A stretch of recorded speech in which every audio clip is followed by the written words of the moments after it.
Glad that he's here. But I wanted to start with a story. And the story is about an old man who had one thing he wanted to try to find out and accomplish in his lifetime. And his whole life was dedicated to trying to find out this answer. So in his later years, he knew he was on the last chapter of his book. He went out and tried to find this person or this family that he had been searching for his whole life. So he had his tattered notebook and he went out down the street and he went to the first house and he knocked on the door and introduced himself and he said, "Can you tell me if anything bad has happened? Have you had any adverse circumstances? Has there been any adversity? Have you known any difficulties in this household?" And they did, and they left a whole list of things that had happened to them in that household. And he went and he notated and he went to the next house and did the same thing. And he went to beautiful big mansions. And he went to small little shanties. And he went everywhere that he could. And it got to be winter, so he took the winter off. Spring came, he went back out and knew he was really on his last leg with his health and decided he only had a couple days left. Finished his 2 days, sat down, rather defeated. He had spent his whole life looking for a person or a family or a household who had not come in contact with adversity. Because we know that there is no such thing. And when I decided to write a book and when I decided to speak on this topic, I quickly realized that it becomes something that everybody can resonate with because we've all been there in some way, shape, or form. Now, why me and why the topic? If you would have asked me a number of years ago if I was going to become a professional speaker on the topic of adversity, I would tell you that you're talking to the wrong Randy Brown, because this one's going to be coaching, and he's going to be coaching until he falls over. Well, life has a way of changing what happens in our life, the course of our life. But also what has a way of changing the course of your life are the decisions that you make. And to narrow that down even further is the decisions you make in the throes of really, really difficult things in your life. That's what I've learned, and that's what I share with people. This isn't about me. This is about sharing a little bit of my life and what I've learned with you so that hopefully you, the next time you run into something that is a little bit too tough to handle, you'll be able to take it on in maybe a little bit more mature and healthy way. So, preparation. And this might sound really strange, but have you ever thought about preparing for adversity in your life? I hadn't until I started talking to people and started to really research this topic. And I'll tell you where this came from. And I thought it was just brilliant. I was in the Iowa State basketball office one morning. This whole staff was there, which was unusual at like 7:30. And something was going on with the player, obviously. And I don't even remember if it was an academic issue, whether it was a mischievous issue or whatever the case may be, but we were there. And Coach Floyd had left Iowa State and gone to be the Chicago Bulls head coach. He happened to be in that fall morning. And in the middle of Coach Eustace sort of ranting and raving, as he did, because his deal was that the earth is going to end today and we better get things right before it ends. And he's kind of going on and carrying on. And Coach Floyd's standing there and just kind of chuckles and says, "You guys don't get it." He says, "Here's what you need to do. Get yourself a checklist. Write down everything that you already know is going to happen in your basketball program. There's going to be an academic issue or two. Somebody is going to take a car and back into another car. All right? We're going to have a problem in a classroom with a teacher and a professor. And just put your list together as you start each year. Because I'll guarantee you, if you already know things are going to happen, you might do a little bit better job of handling them once they hit. You know, we get blindsided by all kinds of things, but I thought it was really, really smart the way he laid that out, because of the whole react versus respond type of scenario that we get in with adversity. When you're younger, it's harder because you haven't seen much. All right? As the years add on, you have seen a lot go on. Okay? One of the things I always ask folks to do is to think about your response to some adversities and where you have done a good job and where you haven't done a good job. Because I think it makes all the difference in the world. Now, why me? The things that have occurred in the course of my life, some of them were just life stuff. There are things that happened that I had no control of. My family, my wife and I had no control of whatsoever. Those things happen. When you're involved in a job, when you're involved in coaching at the collegiate level, it could just be any day, and they drop the bomb on you. All right? If it has to do with your family. In 1992, I was at practice at Miami of Ohio, and a campus security guard came up from the south end of the arena, and I'm down on the baseline coaching, and I see him coming, and I'm really involved in what I'm doing, and all of a sudden there he is. I'm like, hey, what's up? We're in the middle of practice, and he just looked at me very adamantly and said, "No, are you Coach Brown?" He said, "You need to come with me." And I blew him off again, and then he said, in no uncertain terms, "Let's go." And I knew I was supposed to go with him. So I walk off the practice floor and follow him to a squad car, and he takes me up the hill in Oxford, Ohio. And when he turned right on a particular street, I knew exactly what was going on. And he took me to the hospital in Oxford, Ohio. And there in the emergency room was my 4-year-old and 1-day daughter who had passed. I saw her less than 2 hours before this when I left home and wrote a grocery list of some things she wanted. I never got to speak to her again. Now, I didn't cause that one. I've really had to dig deep in my faith to figure out that I'm not going to know the answer to that one. And I'm good with that. I quit asking why. That's only part of it, though, because it happened again in 1998 to our second daughter, who was 3.5 years old, Natalie. Same thing, same disease, as rapid as the first one happened. Those things I can't control. But what I can tell you, and the reason that I like to speak on this topic, is that my choice of how I was going to handle those things was not the right way to handle them. And all they did is cause more pain, more heartache, and more adversity in the life of my parents, my family, my wife, my friends, and the people I was close to. I caused an awful lot of pain because I didn't take it on the right way. They say that adversity is a given. Suffering is optional. You don't have to suffer. You can grieve, and you can pray, and you can cry, but you don't have to suffer, and you don't have to make something that is horrible just that much worse. But I did. Therefore, me and the message.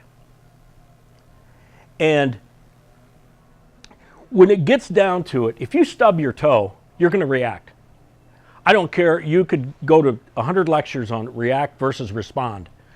When you stub your toe, you don't step back and say, "Oh, that's interesting. I'd never noticed that there, and I've gone 10 years and not stubbed my toe on that right there. That's really interesting. We'll have to maybe shift that bed a little bit." No, we don't do that, do we? We say stuff we shouldn't say, and we get mad, and we throw stuff, and we got a sore toe, right? But there is a respond versus react dilemma that we all have. When things have happened in your life, the mature thing to do is to respond. The immature thing. The thing that is quickest to do is to react. I don't know about you, but when I react, the words don't come out right. When I react, the anger in my voice maybe and defensiveness is there. When I respond, I take the more mature approach and step back, take a look at what's happened. So this is hard for a coach. You got a coach talking here. Those guys in striped shirts running around. And I'm talking about not reacting. But I just want to lay this on you. And I want you to think about how you've handled those things. See, here's respond and react.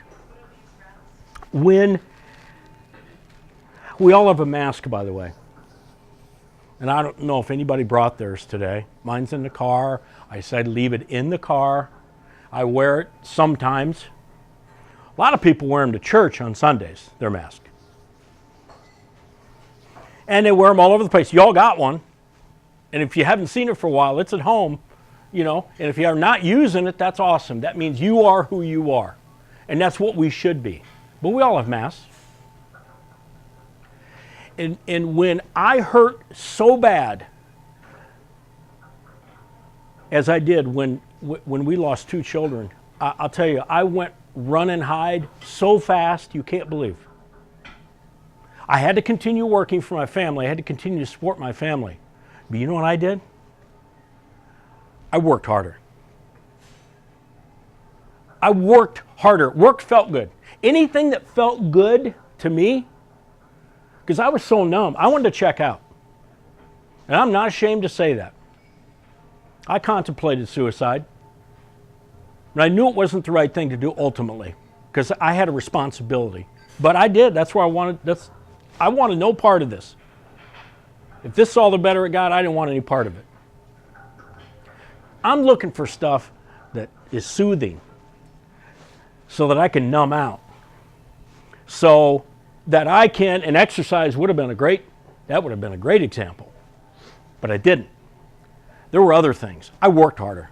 I worked so many hours, it was ridiculous. And while I was doing that, I wasn't home. I didn't want to be home. Now that's selfish. I'm just telling you how I went about that. Alcohol.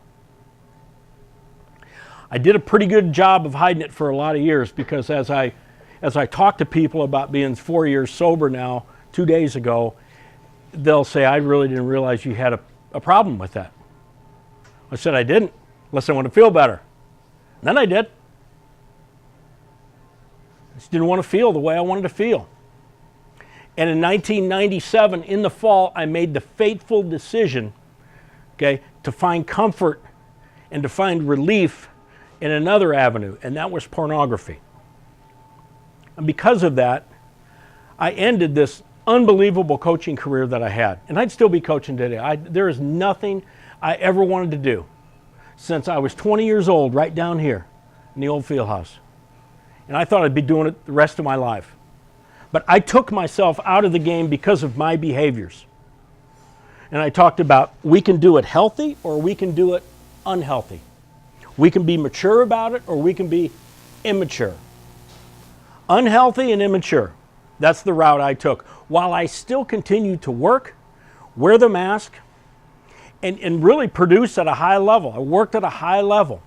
You have to. I mean, it's exhausting. We're talking 90-hour weeks.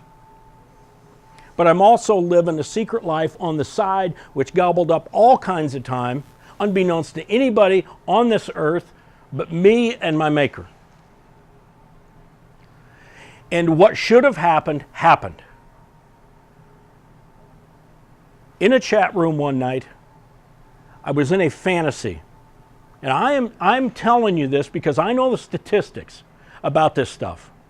And if you think there's any such thing as fantasy in this world, you are sadly mistaken. Because I was in one, typing on the keyboard. And that's the thing that alerted the person on the other end who got a hold of the authorities. And January 24th in 2003, getting ready for the Nebraska game, watching videotape, federal agents walked in my office. And they basically said, "This one's over, Coach." I served 2 years of prison, federal medium security prison. Kind of a no-joke deal. I don't recommend it, for anybody. I spent 2 years in the trees of North Carolina, ironically 26 miles from the campus of Duke and the campus of North Carolina and the campus of North Carolina State and Wake Forest, and I did my time. And I am a great example of somebody who bailed out. I took the soft way and the easy way. And our country is way too soft and things are way too easy. And I did it. I went that way, and I shouldn't have. So one of the reasons, and people say, well, why would you want to go out and talk about stuff that you've done that nobody would ever want to talk about? Well, if I don't, who's going to? It's not real fashionable to talk about maybe the worst things that we've done in our life, right? Do we go out and do that? No, we don't. Okay, I honestly believe this is my job. I think all the things that have happened to me have kind of come together, and I made a decision to speak about these things. If I didn't think there was an element of it that could help you or others, then there would be no value in me being here, and be no value in me writing a book or speaking. And that's truly why I do it, and that's truly why I'm here. The fourth and last thing is, I think it's a skill. I now speak of responding to adversity as a skill, just like we would say compassion, patience, being loving, being kind, having gratitude. Those are all kind of skills that we all need. I've never heard of how you respond to adversity as being a skill. I think it is a life skill that is so valuable. Why? Because we're all going to need it. If you don't do it right, you're going to make things worse, and don't do that.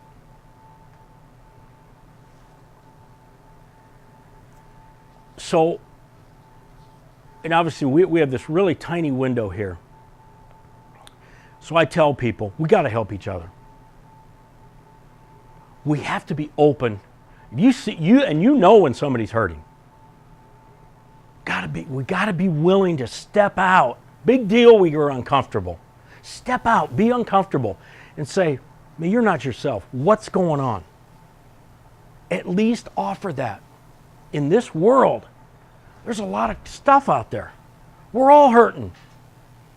There's nobody in Johnson County right now that's not hurting because of one thing or another. And some people are so bogged down they can hardly walk. There's so much going on. And we know that's right.